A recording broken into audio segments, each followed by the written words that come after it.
So just a quick video to document my progress. There's a side view of the frame and gear train. We have the pendulum, which will be operated with a hand crank. So we got the hand crank, we got the pendulum.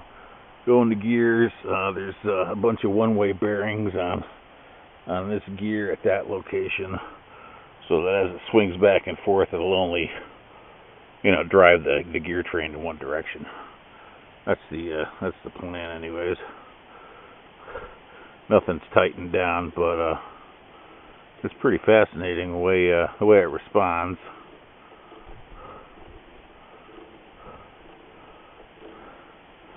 So we'll slap 10 pounds, and we'll see what kind of results we get. We can always up the weights, on the bob location.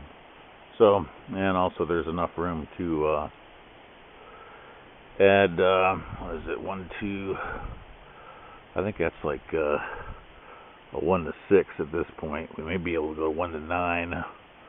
I don't know. That's probably it. Maybe 1 to 12. But even then, at that point, the load on the caused by the gear train is so extreme that I really don't have any experience with it, except no, I really don't. It'll be extremely difficult. You'll have to increase the bob weight to get it to even move. So I think what we're going to do is, if we can get like 2.5 amps out of the hoverboard motor PMA, then we can just add a second one and combine the circuitry to get the 5 amps at the output. So, and then once we get that functioning manually, then we can bust out the big magnets and fabricate some sort of solenoid or drive circuit for the pendulum. So we'll get a pulse instead of manual operation. Anyways, thanks for watching. Enjoy the day. Cheers. Ooh.